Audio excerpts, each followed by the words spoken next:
नमस्ते, Radhe Radhe, hello everyone, welcome to our channel Bioverse the universe of biology. तो hopefully आप सब अपनी पढ़ाई बहुत अच्छे से कर रहे होंगे। जितने भी टॉपिक्स अभी तक आपको पढ़ाए जा चुके हैं उन्हें आप पढ़ रहे होंगे, रिवाइज कर रहे होंगे, ठीक है, और उनके नोट्स बना रहे होंगे।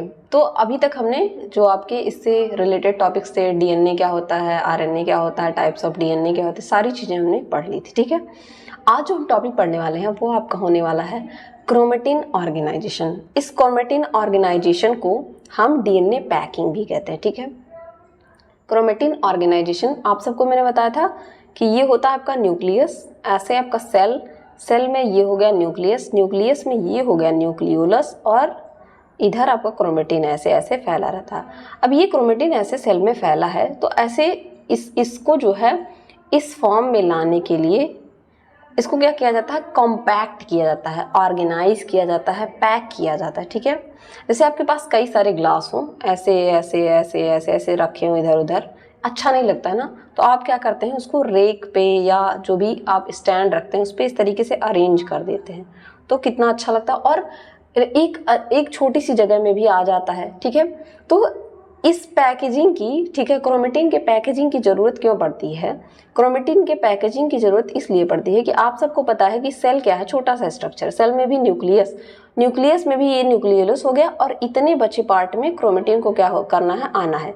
तो ये अगर ऐसे काफ़ी लंबा होता है आपका क्रोमेटिन, ठीक है, तो इसको अच्छे से अरेंज करने के लिए क्या किया जाता है, इसको पैक किया जाता है। जैसे मैंने आपको एक एग्जाम्पल दिया ग्लास वाला कि छोटे से जगह में अरेंज करने के लिए आप क्या करते हैं, ग्लास को अरेंज कर देते हैं, उसी तरीके से इसको इस तरीके के स्ट्रक्चर में पैक कर दिया जाता है ताकि ये इस छोटे से जगह में आ सके, ठीक है। यही क्या कहलाता है, डीएनए पैकिंग कहलाता है। ये एक स्ट्रक्चर है, ठीक है, कुछ इस तरीके का स्ट्रक्चर होता है, ठीक है। ये आपका है डीएनए, ठीक है। ये हो गया आपका क्रोमेटिन फाइबर है, इस तरीके से पाया जाता है। इसमें ऐसे इसमें न्यूक्लियोसोम लगेगा, अभी आप पढ़ेंगे, न्यूक्लियोसोम लगेगा, हिस्टोन प्रोटीन लगेगा, और ये सब इस तरीके से अरेंज होके कुछ इस तरीके का डबल हेलिक्स बनाएंगे और इसी में अरेंज हो जाते हैं। ये सारा स्ट्रक्चर इसी में अरेंज रहता है, ठीक है। ये आपका क्रोमोसोम है, इसी में ये डीएनए ऐसे पाया जाता है, ठीक है। तो इसकी अरेंजमेंट की ज़रूरत क्यों पड़ती है, यही बात यहाँ पे लिखी हुई है, ठीक है। कुछ अलग नहीं लिखा हुआ है कि आप सबको पता है लेंथ ऑफ डीएनए अगर बात करें अराउंड 3 मीटर होता है। 3 मीटर का मतलब आप समझ सकते हैं, ठीक है। जिसको ज़रूरत होती है कि वो छोटे से न्यूक्लियस का डायमीटर में अच्छे से अरेंज हो जाए, ठीक है।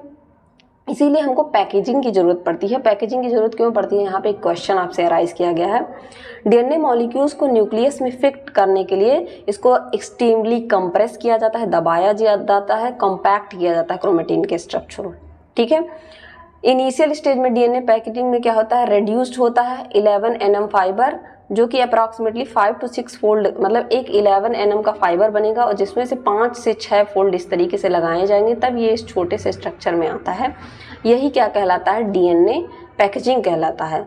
और ये पैकेजिंग अचीव होता है एक कंपोनेंट के थ्रू जिसको न्यूक्लियोसोम कहते हैं। ये सब आप डिटेल में पढ़ेंगे जब आप आगे पढ़ेंगे, ठीक है। तो यहाँ पे अगर आप चाहें तो स्क्रीनशॉट ले लीजिए, मैं थोड़ा सा जूम करके पढ़ाऊंगी। जो डीएनए की पैकेजिंग होती है उसके लिए कुछ चीज़ें रिक्वायर होती हैं। अब ये एज इट इज़ इंग्लिश में भी यही रहेगा, ठीक है। न्यूक्लियोसोम को न्यूक्लियोसोम ही लिखा जाएगा, सोलिनॉइड को सोलिनॉइड भी लिखा जाएगा, इसको हिंदी इसकी कुछ नहीं होती है, ठीक है, क्योंकि ये सब साइंटिफिक टर्म है, ये सब यहाँ के वर्ड भी नहीं है, लैटिन और ग्रीक वर्ड से मिलकर बने हुए हैं। तो 3 ऑर्डर ऑफ डीएनए पैकेजिंग होती है, जिसमें सबसे पहले क्या होता है, फर्स्ट ऑर्डर डीएनए पैकेजिंग क्या होती है, इसमें न्यूक्लियोसोम का फॉर्मेशन होता है। सेकेंड ऑर्डर में डीएनए की पैकेजिंग में सोलिनॉइड फाइबर बनता है। थर्ड ऑर्डर में डीएनए की पैकेजिंग में स्कैफोल्ड लूप बनेंगे और क्रोमेटिड क्रोमोसोम बनेगा, उसके बाद क्रोमेटिन बनेगा, फिर एक क्रोमोसोम, ठीक है। इसको आप डायग्राम से बहुत अच्छे से समझ पाएंगे। ये देखिए कुछ इस तरीके का स्ट्रक्चर होता है, ठीक है। यहाँ से आप देख के चलिए, ये मान लीजिए कुछ इस तरीके का शॉर्ट रीजन पाया जाता है, ऐसे पाया जा रहा है क्रोमेटिन फाइबर इस तरीके से, ठीक है, मान लीजिए ऐसे पाया जा रहा है, ये 2 nm का, ठीक है। अब इसको क्या किया जाएगा, यहाँ पे ये हिस्टोन हो गया, हिस्टोन इस तरीके से कुछ एक बीड हो जाएगा, मान लीजिए ये ले लीजिए, इसके अराउंड ऐसे धागा आप लगा दीजिए। आप सबको पता है धागा कैसे होता है, ऐसे एक डंडी होती है उसके अराउंड धागा ऐसे रहता है, आपने नलकी देखी होगी, ठीक है, जो सिलाई करते वक्त यूज़ की जाती है। वो क्या होता है, अगर उतना बड़ा धागा ऐसे खोल के रख दिया जाए तो पहली बात वो फंस जाएगा, ठीक, यही बात यहाँ पे की जा रही है। पहली बात वो फंस जाएगा और दूसरी बात क्या होगा कि उसको आप अगर आपको जल्दी यूज़ करना, आप यूज़ नहीं कर पाएंगे, तो क्या करते हैं उसके लिए आप इस तरीके की डंडी और उसके अराउंड में इस तरीके से धागे को क्या करते हैं, अरेंज कर देते हैं, ऐसे ऐसे लपेट देते हैं। मैं एक एग्जांपल बता रही हूँ और उसको आप आसानी से यूज कर पाते हैं। यही काम यहाँ पे किया जा रहा है। न्यूक्लियोसोम उस डंडी की तरह काम कर रहा है, जो डंडी आप यूज करते हैं धागे को, इस नलकी को इस तरीके से धागे को अरेंज करने के लिए, ठीक है, इस धागे को इस तरीके से अरेंज करने के लिए वही काम यहाँ पे क्या कर रहा है, न्यूक्लियोसोम कर रहा है। ये आपका न्यूक्लियोसोम के इस अराउंड ऐसे क्रोमेटिन को लपेट दिया जाता है। ये 11 nm का हो जाता है। फिर इसको इसकी और ज़्यादा कम्पैक्ट पैकिंग की जाती है। इस तरीके से पैकिंग की जाएगी इसकी 30 nm न्यूक्लियोसोम के अराउंड इसको 300 nm में लाया जाएगा। इस तरीके से आप देख रहे हैं एक ही था, इसी तरीके का कई सारा अरेंज कर दिया जाएगा। फिर इसको इस फॉर्म में लाया जाता है, यहाँ पे इस फॉर्म में लाया जाएगा। 300 nm का फाइबर, इसकी लेंथ यही रहती है, ठीक है। उसके बाद इसको और कंडेंस किया जाता है इस तरीके से, इस तरीके से। अब यही स्ट्रक्चर यहाँ पे क्या होगा, यहाँ पे और कंप्रेस और कंडेंस हो गया। उसके बाद ये इस फॉर्म में आ जाता है, ठीक है, क्रोमोसोम बन जाता है, ठीक है। स्ट्रक्चर ऑफ क्रोमोसोम भी पढ़ना आपको, स्पेलिंग गलत लिखी हुई है, क्रोमोसोम, ठीक है। इस तरीके से ये स्ट्रक्चर 1400 nm का स्ट्रक्चर होता है। तो ये आप इसका याद रखिएगा, इसका स्क्रीनशॉट आप चाहे तो ले सकते हैं। इस तरीके से ये पाया जाता है, ठीक है। यहाँ पे अगर आप देखना चाहें तो इस तरीके से पाया जाता है। ये डीएनए का आप अगर एक एक्चुअल डायग्राम देखना चाहें, और ये पैकिंग यूकैरियोट में होती है। आप सबको पता है यूकैरियोट में डीएनए क्या होता है, न्यूक्लियस होता है, न्यूक्लियस में इसको अरेंज रहता है। और प्रोकैरियोट्स में एज सच आपका न्यूक्लियस कुछ डेवलप होता नहीं अच्छे से, तो उसके तो साइटोप्लाज्म में ही होता है बेसिकली, तो वहाँ पे तो खूब ज़्यादा जगह मिलता है। तो ये रहा आपका डीएनए डबल हेलिक्स, 2 nm का फाइबर है इस तरीके से। अब इसमें क्या होगी, ये इस तरीके से फैला हुआ है। अब इसको इस तरीके से न्यूक्लियोसोम के अराउंड अरेंज किया जाएगा यहाँ पे। और ये टर्न अभी आप पढ़ेंगे 1.65 टर्न होता है, ये भी बहुत इंपॉर्टेंट पार्ट है इसका। ये 1.65 टर्न लेता है, इसको आप आगे पढ़ेंगे। फिर देख रहे हैं 11 nm का फाइबर बन रहा है, 30 nm का फाइबर अरेंज हुआ, 300 nm में अरेंजमेंट हुई, ये 250 nm वाइडर अरेंजमेंट, 700 में अरेंजमेंट हुआ, 400 में ये किस तरीके से बन गया। तो होपफुली ये चीज़ आपको समझ में आएगी। ये डायग्राम मैं क्यों दिखाती हूँ आपको, क्योंकि डायग्राम से आपको बहुत अच्छे से समझ में आता है, ठीक है। ये देख रहे हैं आप, इसी तरीके से ये न्यूक्लियोसोम रहेगा। न्यूक्लियोसोम के अराउंड क्या करेंगे, ठीक है, न्यूक्लियोसोम के अराउंड इस तरीके से इनको लपेट दिया जाएगा। मैंने आपको एग्जांपल धागे वाला बताया। और फिर इसमें हिस्टोन प्रोटीन होते हैं, ये सारी चीज़ें आप डिटेल में पढ़ेंगे। न्यूक्लियोसोम का स्ट्रक्चर हम पढ़ेंगे। आप सबको पता है न्यूक्लियोसोम और सोलेनॉइड मॉडल पढ़ना है, तो न्यूक्लियोसोम क्या होता है, ये क्या होता है, बेसिक यूनिट होता है, ठीक है। न्यूक्लियोसोम कुछ इस तरीके का दिखता है। न्यूक्लियोसोम के स्ट्रक्चर की बात करूं तो वो कुछ इस तरीके का दिखता है। ये न्यूक्लियोसोम, यहाँ पे एक लिंकर प्रोटीन पाया जाता है जिसको हम H1 प्रोटीन कहते हैं, H1, ठीक है। इसको हम लिंकर प्रोटीन क्यों कह रहे हैं, यहीं से ये अटैच होगा, यहीं से दूसरा, ये न्यूक्लियोसोम यहीं से दूसरा अटैच हो जाएगा, यहाँ से फिर दूसरा, इसी वजह से हम इसको लिंकर कहते हैं। ये हिस्टोन का पार्ट नहीं होता है, सॉरी, ये न्यूक्लियोसोम का पार्ट नहीं होता है। 4 यूनिट से मिलकर बना होता है, H2A, H2B, H3 और H4, ठीक है। और ये 8 होते हैं, मतलब आप देख रहे हैं कैसे 8, आपको मैं दिखाते चलूँ। ये हो गया, ऐसे मैं राउंड बना दूँ, ये हो गया 1, ठीक, ये हो गया 2, ये हो गया 3, ये हो गया 4। अब मैं कलर चेंज कर दूँ तो यहाँ पे आपको दिखाऊँ, ये हो गया आपका 5, 6, 7, 8। इस तरीके से ये 8 होते हैं। यहाँ पे आप देख लीजिए इस तरीके से, ये फिर से मैं कलर अगर चेंज कर लूँ तो यहाँ पे ये 8 होते हैं। और ये एक लिंकर से इस तरीके से अटैच होते हैं। इस लिंकर को हम क्या कहते हैं, L1, ठीक है, इस लिंकर को L1 कहते हैं। और ये क्या होते हैं, आपके 8 कोर हिस्टोन प्रोटीन पाए जाते हैं, ठीक है। कितने होते हैं, 8 होते हैं, नंबर में 8 होते हैं, H1 से ऐड होते हैं, इनको न्यूक्लियोसोम कहा जाता है। तो होपफुली न्यूक्लियोसोम का स्ट्रक्चर आपको समझ में आ गया होगा। कुछ इस तरीके से इनका अरेंजमेंट होता है। इसमें हिस्टोन ऑक्टामर्स होते हैं, ठीक है। हिस्टोन ऑक्टामर, ये इस तरीके से गोल स्ट्रक्चर, इसी में आपका H1, आपका H2A, H2B, H3, H4 arrange होगा। इस तरीके से यहाँ लिंकर होगा। और इसी के अराउंड ये देख रहे हैं, ये लिंकर है, ठीक है। इसी के अराउंड क्या होता है, रैप होता है आपका डीएनए। तो होपफुली ये चीज़ समझ में आ गई कि बेसिक यूनिट की अगर हम बात करें न्यूक्लियोसोम के स्ट्रक्चर की, तो बेसिक यूनिट में क्या होता है, फंडामेंटल रिपीटिंग यूनिट होता है क्रोमोसोम का। आप देख रहे हैं कि रिपीट होगा बार बार। ठीक है। अप्रॉक्सीमेटली 147 बेस पेयर इसमें पाए जाते हैं। कितने? 147 बेस पेयर, वो approximately 147 base pair of DNA wrapped around a core of histone protein. एक हिस्टोन प्रोटीन के अराउंड 147 बेस पेयर, मतलब समझ रहे, एडेनिन, गुआनिन, थायमिन, साइटोसिन जो होता है उसकी 147 की इस तरीके से राउंडिंग पाई जाती है। ठीक है, यहाँ पे इसको आप समझिए। हिस्टोन प्रोटीन क्या होते हैं? Core of the histone nucleosome होता है जो ऑक्टामर से मिलकर बना होता है, जिसमें H2A, H2B, H3, H4, मतलब H2A का 2 सेट, ठीक है, उसी तरीके से H2B का 2 सेट, ठीक है, उसी तरीके से H3 का 2 सेट और H4 का 2 सेट, मतलब 2, 2, 4, 2, 6, 2, 8, मतलब 6, 8 ऑक्टामर्स पाए जाते हैं। हिस्टोन प्रोटीन आपको समझ में आ गया। डीएनए रैपिंग होती है, इसके अराउंड में आपने देखा ये हुआ और इसी के अराउंड में इस तरीके से डीएनए की रैपिंग हो गई, कुछ इस तरीके से। सॉरी, मैं आपको अलग स्ट्रक्चर दिखाती हूँ। ऐसी रैपिंग होगी, ऐसे, ठीक है, इस तरीके की रैपिंग होगी। तो होपफुली आपको समझ में आ गया होगा। ठीक, H1 क्या होता है? और ये जो रैपिंग होती है ये कितनी होती है? 1.61 टर्न। मतलब अगर ये एक क्या है, हिस्टोन प्रोटीन है, तो इसमें जो डीएनए रैप करेगा ऐसे, ऐसे और ऐसे, ये जो टर्न होगा ना, इसकी लेंथ कितनी होती है? 1.65 टर्न। कहीं कहीं पे थोड़ा थोड़ा वेरी करता है, लेकिन बेसिकली मैंने स्टैंडर्ड बुक से लिया है तो 1.65 टर्न, 1.7 भी कहीं कहीं दे देता है। और ये किस तरीके से होता है? Left handed super helix. Left handed super helix का मतलब ये गोल सा और ये इस तरीके से लेफ्ट हैंडेड, ठीक है, ऐसे। This wrapping help condense and organise DNA. ये किस लिए हेल्प करता है? कंडेंस मतलब उसको इकट्ठा करने में, ठीक, जैसे आप धागा इकट्ठा कर रहे हैं। हिस्टोन क्या होता है? ये पार्ट नहीं होता है किसका? आपके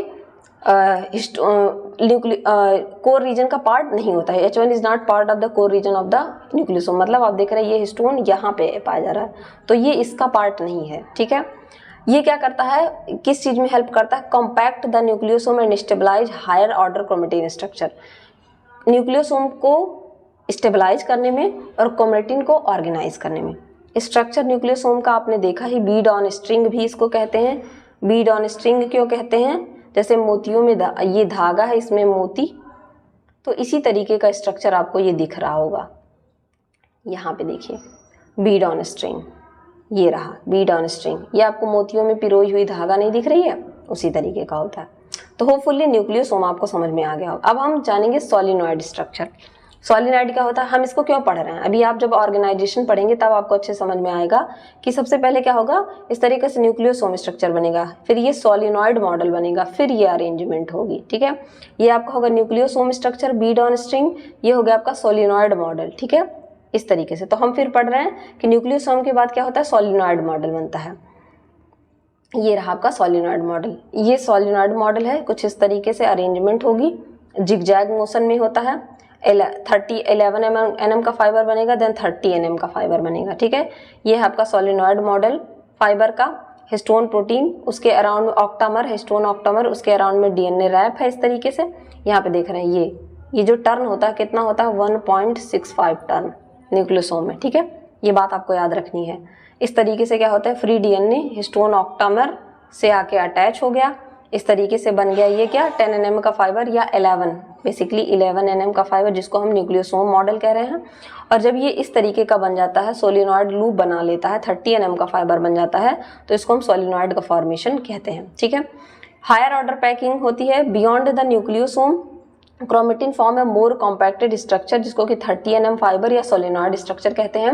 न्यूक्लियोसोम के बाद इसको और, इसका जो और कॉम्पैक्ट, इसका और ज़्यादा संघनित फॉर्म होता है, उसको क्या कहते हैं हम, उसको सोलिनॉइड कहते हैं। Interaction between nucleosome are further organised into helical और जिगजैग अरेंजमेंट।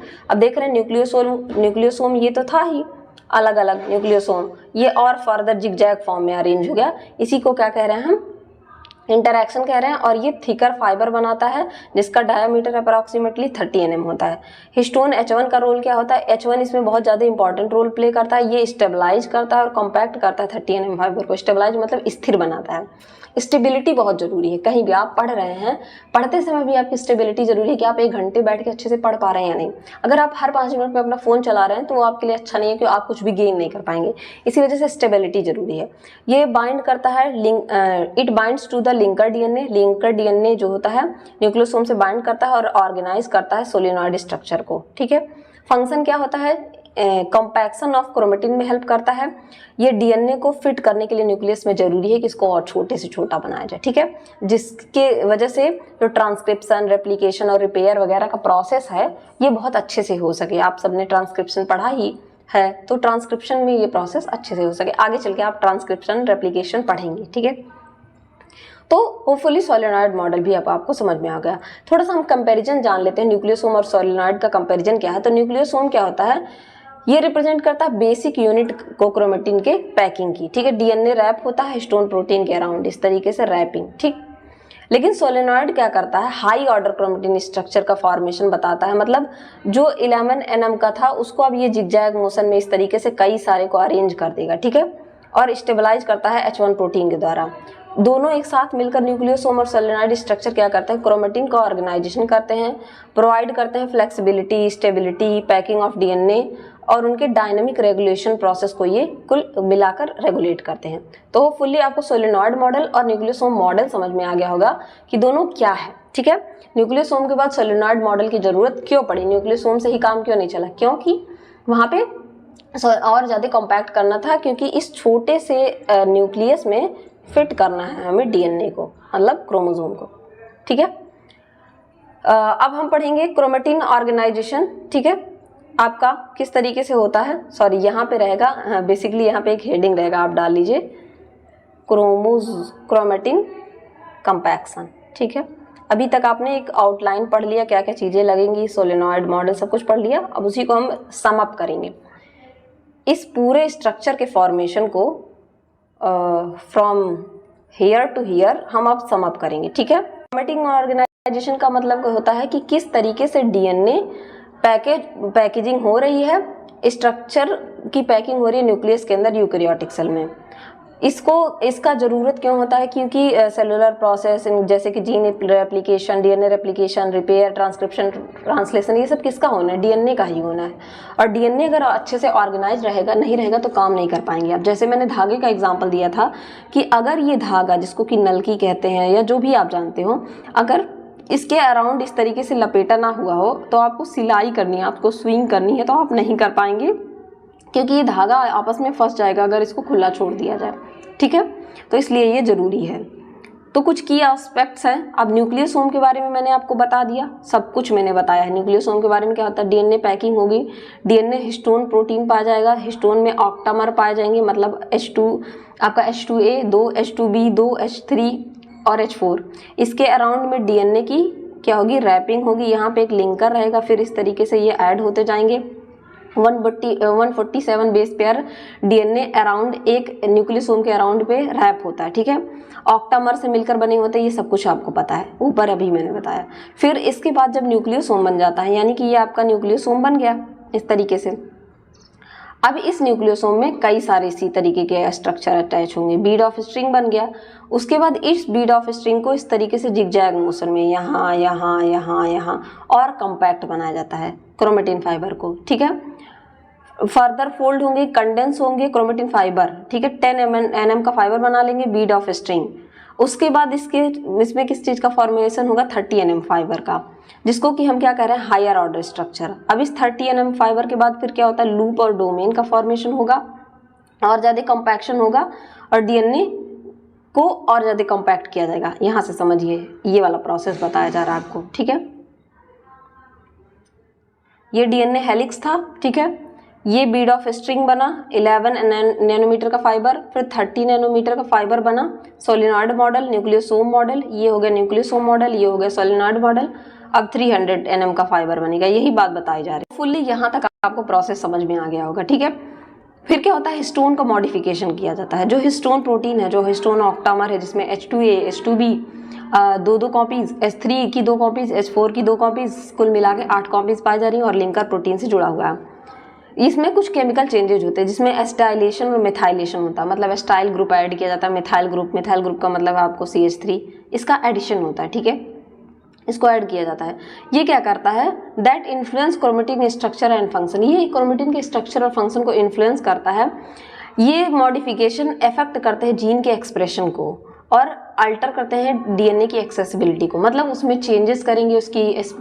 अगर CH3 ऐड कर दिया जाता है तो ये ज़्यादा स्टेबल हो जाता है, बहुत सारे स्ट्रक्चर इसको प्रोवाइड करेंगे। ये सब चीज़ें आप तब अच्छे समझ पाएंगे जब आप जीन रेगुलेशन पढ़ेंगे, ट्रांसक्रिप्शन पढ़ेंगे, ट्रांसलेशन पढ़ेंगे, तो वहाँ पे आप स्प्लाइसिंग, कैपिंग, पॉलीएडेनाइलेशन पढ़ेंगे डीएनए में, किस तरीके से ये सारी चीज़ें क्या की जाती हैं, डीएनए को प्रोटेक्ट करने के लिए इसमें कैप ऐड कर दिया जाएगा जो कि मिथाइल ग्रुप होगा, इसका एसिटाइलेशन कर दिया जाता है। जब आप इसको ट्रांसक्रिप्शन ट्रांसलेशन पढ़ेंगे तब आपको समझेगा। बेसिकली इसको प्रोटेक्शन प्रोवाइड किया जा रहा है हिस्टोन को मॉडिफाई करके, हिस्टोन के स्ट्रक्चर को मॉडिफाई करके इसको प्रोटेक्शन प्रोवाइड किया जा रहा है।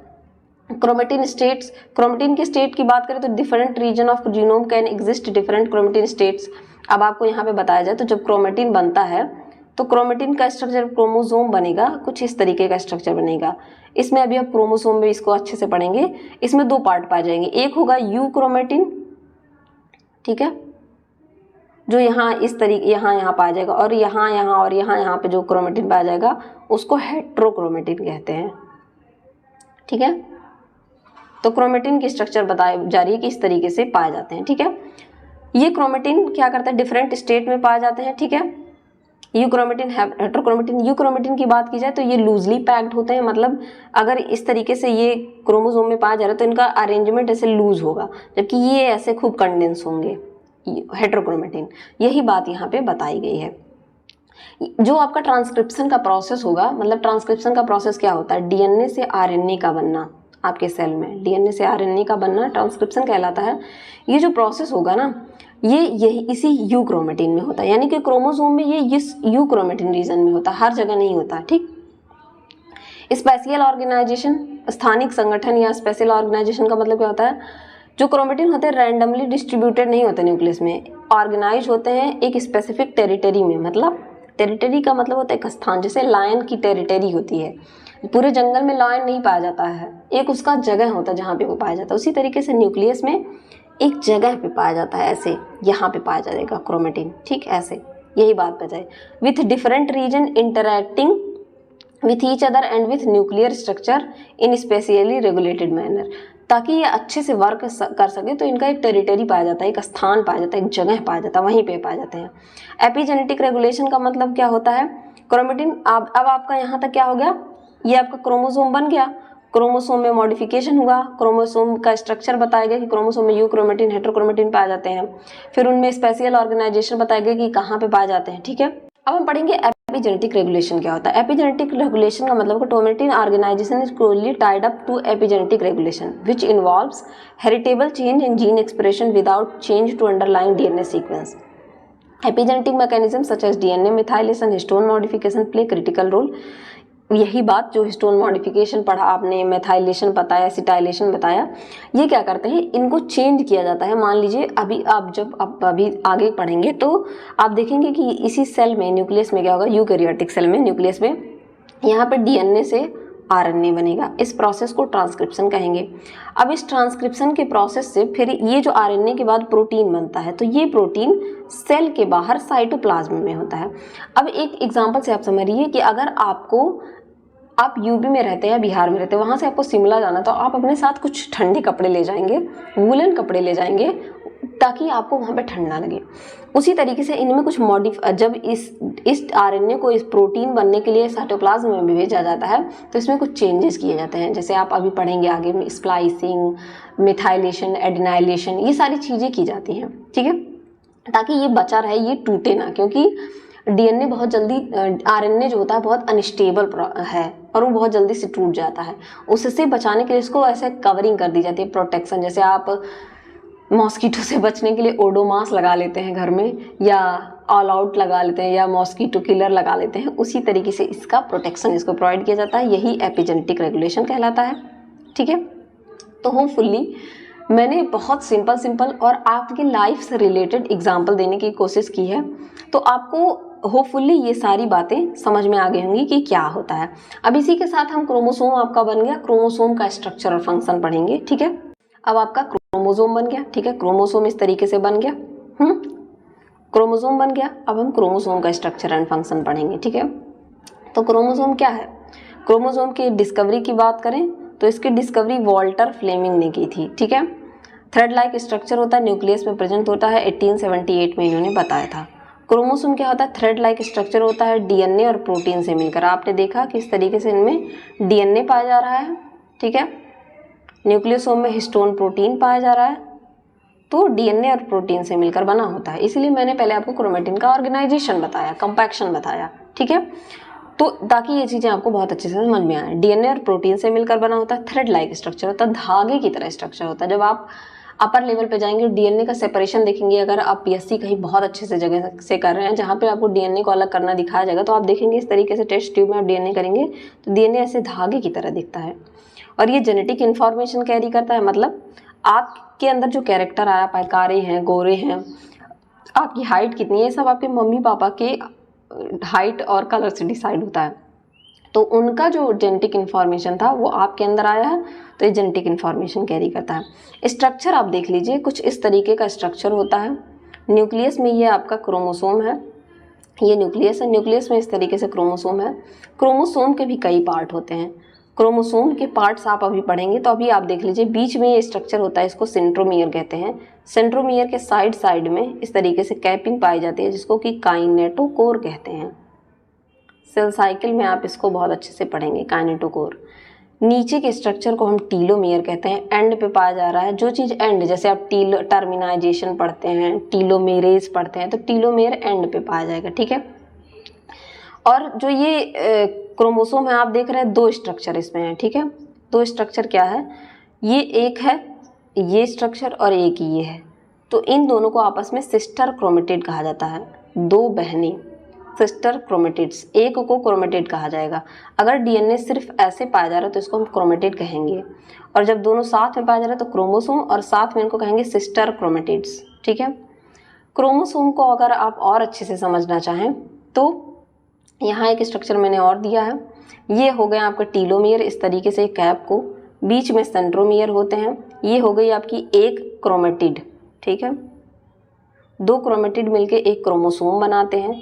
ये काइनेटोकोर इस तरीके से पाए जाते हैं, और काइनेटोकोर से ही स्पिंडल फाइबर लगे होते हैं। ये हेल्प करते हैं जब डीएनए का एक सेल से दो सेल बनता है, सेल डिवीजन में आप पढ़ेंगे, ठीक।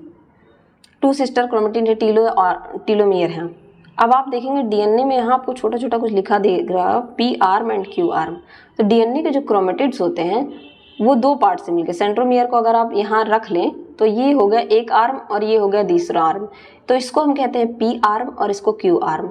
छोटे आर्म को पी आर्म और बड़े आर्म को क्यू आर्म। इस पी को हम लिखते हैं पेटिट और इसे कहते हैं क्यू ई यू ई, ठीक है, क्यू। तो इतनी बातें आपको समझ में आ गई होंगी कि क्या क्या है, ठीक। आगे बढ़ते हैं और देख लीजिए स्ट्रक्चर इस तरीके से पाए जाते हैं, और सारे स्ट्रक्चर भी पाए जाते हैं क्रोमोसोम में। आपने क्रोमोसोम में सेंट्रोमियर देख लिया यहाँ पे, ठीक है, टीलोमियर देख लिया यहाँ पे। अब टीलोमियर के बाद भी इस तरीके से कुछ यहाँ पे ऐसे स्ट्रक्चर पाए जाते हैं जिनको हम क्या कहते हैं, सेकेंडरी कॉन्स्ट्रिक्ट या सैट क्रोमोसोम, सैटेलाइट क्रोमोसोम कहते हैं, ठीक है। अगर एक और स्ट्रक्चर इस तरीके से यहाँ पे पाया जाए तो इसे हम प्राइमरी कॉन्स्ट्रिक्ट या सेंट्रोमियर कहते हैं, ठीक है। बीच में जो स्ट्रक्चर इनमें पाया जाता है, ये स्ट्रक्चर क्रोमोसोम में, ये जो स्ट्रक्चर है ये इस तरीके से क्रोमोसोम, इसमें आप इस तरीके का स्ट्रक्चर देख रहे हैं, इसको हम क्रोमोनिमेटा कहते हैं, ठीक है, क्रोमोनिमेटा। ये क्रोमोसोम है, सिस्टर क्रोमेटिड्स हैं, इनमें डीएनए पाया जा रहा है, सेंट्रोमियर, टीलोमियर, छोटे आर्म को पी आर्म, लॉन्ग आर्म को क्यू आर्म कह रहे हैं, ठीक है। इस तरीके से स्ट्रक्चर होता है। आपको यूक्रोमेटिन और हेट्रोक्रोमेटिन मैंने अभी ऊपर बताया था ना, ये वाला रीजन यूक्रोमेटिन का होता है, और यहाँ रीजन इस तरीके का रीजन जो होता है यहाँ पे हेट्रोक्रोमेटिन होता है। यहाँ पे सेंट्रोमियर है आपका, बीच में टीलोमियर है, ये देख रहे हैं, इसमें हिस्टोन किस तरीके से पाया जा रहा है। इस तरीके का स्ट्रक्चर अभी आप देखेंगे। हेट्रोक्रोमेटिन और यूक्रोमेटिन में क्या डिफरेंस होता है, हेट्रोक्रोमेटिन कितना ज़्यादा कंडेंस है, एक दूसरे से चिपका हुआ है, और ये एक दूसरे से गैप इनमें पाया जा रहा है। तो यही इनमें डिफरेंस होता है, ये लूजली अरेंज होते हैं, कॉम्पैक्ट होते हैं। ये सब मैं एक ओवरव्यू दे रही हूँ, सब रिटन फॉर्म में है, ठीक है। ये आप समझ में आ गया होगा। स्ट्रक्चर ऑफ क्रोमोसोम समझते हैं। तो क्रोमोसोम डीएनए और प्रोटीन से मिलकर बना होता है, ये बात आपको पता चल गई। डीएनए क्या होता है? डीएनए डीऑक्सीराइबोन्यूक्लिक एसिड कहते हैं, लॉन्ग मॉलिक्यूल है, जेनेटिक इंस्ट्रक्शन पाया जाता है। हिस्टोन क्या है?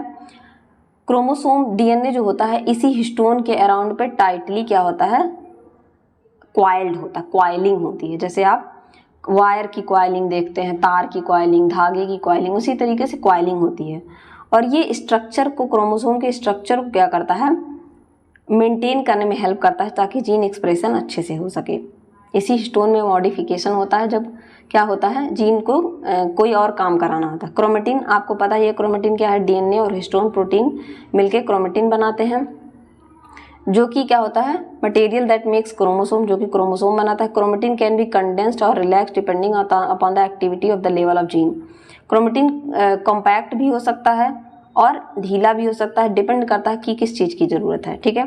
सेंट्रोमियर मैंने आपको बताया, सेंट्रोमियर क्या है? स्पेशलाइज्ड रीजन इसको बोला जा रहा है, जो क्या करता है? होल्ड करता है दो सिस्टर क्रोमेटिड को एक साथ। ये हो गया, और यहीं से क्या होता है? ये दोनों अटैच होती हैं, ठीक है। ये इंश्योर करता है कि जब सेल डिवीजन हो, सेल के अंदर न्यूक्लियस, तो जब सेल का डिवीजन हो तो ये इंश्योर करता है कि जो सेल का डिवीजन हो इक्वल हो। मतलब अगर इतना क्रोमोसोम इधर जाए तो इतना ही इधर आए, ये सेंट्रोमियर ही डिसाइड करता है, ठीक। टीलोमियर्स एंड पे पाए जाते हैं, यहाँ पे टीलोमियर्स पाए जाते हैं, यहाँ पे एंड पे टीलोमियर्स पाए जाते हैं। ये क्रोमोसोम को प्रोटेक्ट करते हैं ताकि उनका डिग्रेडेशन ना हो, टूटे ना, फ्यूज ना हो। और ये एजिंग प्रोसेस, आप एजिंग पढ़ेंगे कि सेल एजिंग होती है, सेल का एज बढ़ता है, ठीक है। एक समय के लिए सेल क्या होता है? टूट के दूसरे सेल में बन जाता है, उसकी एजिंग में भी ये हेल्प करते हैं। सिस्टर क्रोमेटिड मैंने आपको बताया, before cell division each chromosome replicate to form 2 identical copy, जिसको सिस्टर क्रोमेटिड कहते हैं। 1 2 सिस्टर 2 सिस्टर क्रोमेटिड्स, और ये एक दूसरे से सेंट्रोमियर के द्वारा अटैच होती हैं। कैरियोटाइप, डीएनए का जो अरेंजमेंट होता है, आप सबको पता है कि हमारी जो ह्यूमन की अगर मैं बात करूँ तो 23 पेयर क्रोमोसोम पाए जाते हैं, जिसमें 22 सोमैटिक क्रोमोसोम होते हैं और XY क्या होते हैं? सेक्स क्रोमोसोम होते हैं। ये सोमैटिक क्रोमोसोम और ये सेक्स क्रोमोसोम होते हैं, यही बात यहाँ पे लिखी गई है। और इनका अरेंजमेंट कुछ इस तरीके से होता है, इसी को हम क्या कहते हैं? कैरियोटाइप। डीएनए का न्यूक्लियस में इस तरीके से अरेंजमेंट, ऐसे न्यूक्लियस में अरेंज होते हैं, ठीक है। ये आपके मेल में, ठीक है, और ये फीमेल में। इस तरीके के अरेंजमेंट को क्या कहेंगे हम? कैरियोटाइप कहते हैं। इस तरीके का स्ट्रक्चर अरेंजमेंट होता है इनका, आप अपर लेवल पे और अच्छे से पढ़ेंगे। XX यहाँ पे होता है फीमेल में, और XY मेल में। ये हो गए सेक्स क्रोमोसोम, बाकी के 22 क्या हैं? सोमैटिक क्रोमोसोम, ठीक है। इस तरीके से इनका अरेंजमेंट होता है। कैरियोटाइप आपको समझ में आ गया। सिस्टर क्रोमेटिड्स, बैंडिंग होती है क्रोमोसोम में। अगर आप क्रोमोसोम को स्टेन करेंगे ना, स्टेन मतलब उसको कलर करेंगे, तो देखेंगे ऐसे बैंडिंग होती है इनकी, इस तरीके से बैंड पाए जाते हैं। उसी बैंड को आप देख के समझ पाते हैं कि जहाँ पे बैंड थोड़ा हल्का होगा, ढीला होगा, वो क्या होगा? लूजली अरेंज होगा, वो आपका क्या होगा? यूक्रोमेटिन। और जहाँ पे बहुत ज़्यादा डार्क होगा वो क्या होगा? हेट्रोक्रोमेटिन। तो ये इसको आइडेंटिफाई करने में हेल्प करता है। अगर मान लीजिए इस स्टेन को आप देख रहे हैं, कलर कर दिया आपने क्रोमोसोम को, माइक्रोस्कोप में आप उसको देख रहे हैं, तो उसके बैंड के पैटर्न को आइडेंटिफाई करके अगर आप बता सकते हैं कि क्रोमोसोम में कोई एबनॉर्मलिटी है, कोई दिक्कत तो नहीं है, इस बात को आप बता सकते हैं, ठीक है। तो होपफुली आपको ये सारी चीज़ें समझ में आ गई। अब हम पढ़ेंगे टाइप ऑफ क्रोमोसोम को। क्रोमोसोम का टाइप हम पढ़ेंगे सेंट्रोमियर के बेसिस पे, on the basis of centromere. आप चाहें तो इसको लिख लीजिएगा। सेंट्रोमियर के बेसिस पे क्रोमोसोम कितने टाइप के होते हैं आप देखेंगे? मेटासेंट्रिक, सब मेटासेंट्रिक, एक्रोसेंट्रिक, टीलोसेंट्रिक। अब आपको मैं डायग्राम से इसको समझाऊंगी, ठीक है। अगर क्रोमोसोम बीच में पाया जाएगा, अगर सेंट्रोमियर बीच में पाया जाएगा तो उसे हम कहेंगे मेटासेंट्रिक, ठीक है। अगर सेंट्रोमियर बीच से थोड़ा ऊपर पाया जाएगा, आप अब देख रहे हैं, अगर इसकी लेंथ की बात करें तो इस क्रोमोसोम को कुछ यहाँ होना चाहिए, थोड़ा सा ऊपर पाया जा रहा है, सब मेटासेंट्रिक। अगर यहाँ एंड से मतलब यहाँ क्रोमोसोम ख़त्म होने वाला है इस तरीके से, और ये यहाँ पाया जा रहा है, मतलब यहाँ, उसे कहेंगे एक्रोसेंट्रिक। और अगर एकदम एंड पे पाया जाए तो उसे टीलोसेंट्रिक कहते हैं। और अगर सेंट्रोमियर, ठीक है, एक पाया जाता है, एक सेंट्रोमियर, ठीक, तो उसे हम क्या कहते हैं, मोनोसेंट्रिक, मतलब यहाँ पे एक सेंट्रोमियर पाया जा रहा है। और अगर सेंट्रोमियर पूरे क्रोमोसोम में पाया जा रहा है तो उसे हम होलोसेंट्रिक कहते हैं। तो इतनी चीज़ें आपको समझ में आ गई होगी कि सेंट्रोमियर के बेसिस पे डिवीजन हो रहा है। एक एक पढ़ेंगे। मोनोसेंट्रिक, सेंट्रोमियर बीच में लोकेटेड होगा, सेंट्रली लोकेटेड होगा, ठीक है, और रफली 2 इक्वल आर्म बनाएगा, ठीक है, सेम आर्म रहेंगे, मतलब ये भी सेम रहेगा, लॉन्ग और शॉर्ट इसमें नहीं होगा, दोनों इक्वल होंगे। सब metacentric, slightly offset from centre, centre से थोड़ा ऊपर, इसकी हिंदी में मतलब यही है। एक आर्म छोटा होगा P और एक आर्म बड़ा होगा जिसको Q कहेंगे, ठीक। एक्रोसेंट्रिक का मतलब होता है जहाँ पे सेंट्रोमियर नियर द एंड, मतलब यहाँ पे ऐसे बचा रहेगा इतना, नियर द एंड के पास में, एक आर्म छोटा होगा एकदम और एक बड़ा होगा, ठीक।